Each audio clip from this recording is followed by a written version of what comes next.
সোমবার বিশ্ববিদ্যালয় এলাকায় সংঘর্ষের প্রতিবাদে আজ বিকেল ৩টায় দেশের সব বিশ্ববিদ্যালয়ে বিক্ষোভের ডাক দিয়েছে কোটা আন্দোলনকারীরা। একই সাথে ঢাকা বিশ্ববিদ্যালয়ে সমাবেশের ঘোষণা দিয়েছে ছাত্রলীগ। কেন্দ্রীয়ভাবে ঢাকা বিশ্ববিদ্যালয়ের রাজু ভাস্কর্যের সামনে থেকে বিক্ষোভ সমাবেশ হওয়ার কথা রয়েছে।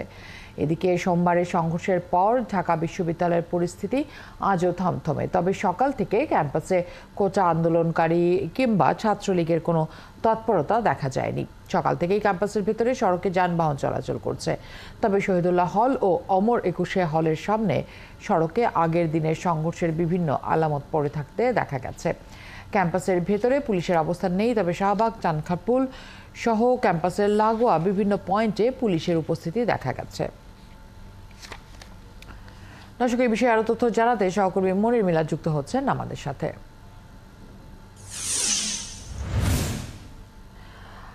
মনির, গতকাল দিনে এবং রাতে আমরা দেখেছি ক্যাম্পাসকে ঘিরে নানা ধরনের ধাওয়া পাল্টা ধাওয়া সংঘর্ষের ঘটনা ঘটেছে, আক্রমণের ঘটনা ঘটেছে। আজ আমরা জানি দুই পক্ষের পাল্টাপাল্টি কর্মসূচিও রয়েছে। ক্যাম্পাসে এই মুহূর্তে উত্তেজনা কতটা দেখছেন?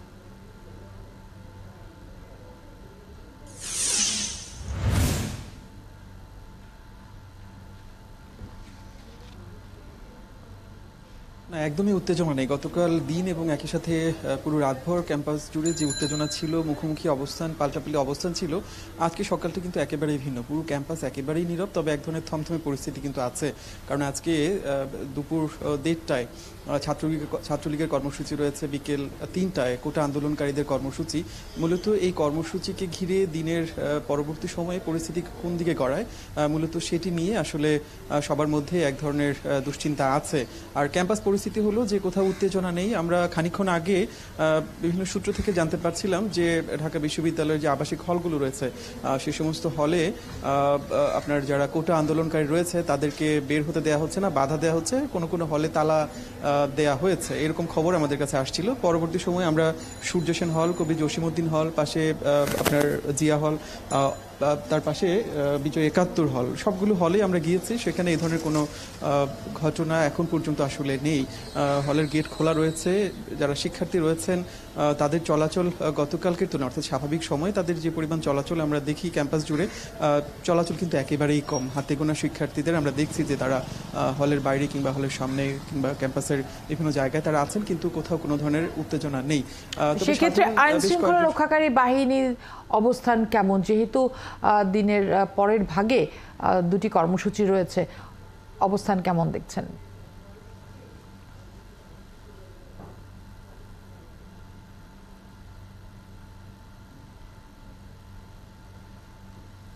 দেখুন, ক্যাম্পাসের ভেতরে পুলিশের কোনো অবস্থান নেই। গতকাল মূলত এই সংঘর্ষের ঘটনাগুলো যখন ঘটছিল বিকেল বেলাতে আমরা দেখেছি যে পুলিশ ক্যাম্পাসে ঢুকেছিল, কিন্তু আজকের দিনে ক্যাম্পাসে পুলিশের উপস্থিতি নেই। শুধুমাত্র উপাচার্যের বাসভবন যেটি রয়েছে তার সামনে আমরা পুলিশের উপস্থিতি দেখেছি, কিন্তু এর বাইরে শাহবাগ, চানখারপুল, নীলক্ষেত অর্থাৎ ঢাকা বিশ্ববিদ্যালয়ের যে প্রবেশ পথ যেগুলো রয়েছে মূলত সেই সমস্ত জায়গাগুলোতে পুলিশের অবস্থান আছে, কিন্তু এর বাইরে ক্যাম্পাসে পুলিশের অবস্থান নেই।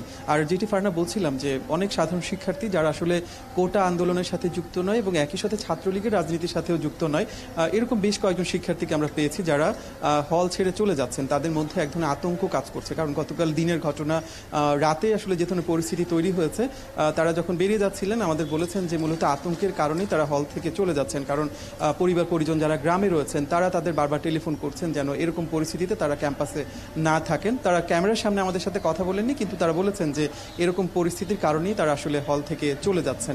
এখন দেখার বিষয় যে দুপুর 1:30টায় ছাত্রলীগের কর্মসূচি, বিকেল 3টায় কোটা আন্দোলনকারীদের কর্মসূচি রয়েছে, যে কারণে আজকের দিনেও যে গতকালকের মতো পরিস্থিতি তৈরি হবে না সেটি বলা খুবই মুশকিল। কারণ আমরা যেটি খবর পাচ্ছি এখন পর্যন্ত যে আজকে মূলত ঢাকা বিশ্ববিদ্যালয়ের বাইরে জগন্নাথ বিশ্ববিদ্যালয়, ঢাকা কলেজ, ইডেন কলেজ, 7 কলেজের শিক্ষার্থী সবাই মিলে কোটা আন্দোলনের সাথে যারা যুক্ত তারা একসাথে ঢাকা বিশ্ববিদ্যালয়ে প্রবেশ করে তাদের পূর্ব নির্ধারিত যে কর্মসূচি বিকেল 3টায় রয়েছে বিক্ষোভ সমাবেশ, সেই কর্মসূচি তারা সফল করবেন।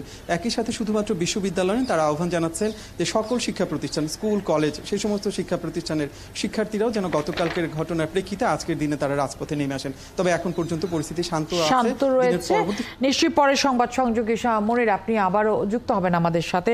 তখন আসলে এই পরিকল্পনাকে ঘিরে ছাত্রলীগ আসলে কি ধরনের অবস্থান নিচ্ছে সেটা আরেকটু বিস্তারিত জানতে চাইবো। সহকর্মী মনির মিল্লাত যোগ দিয়েছিলেন আমাদের সাথে।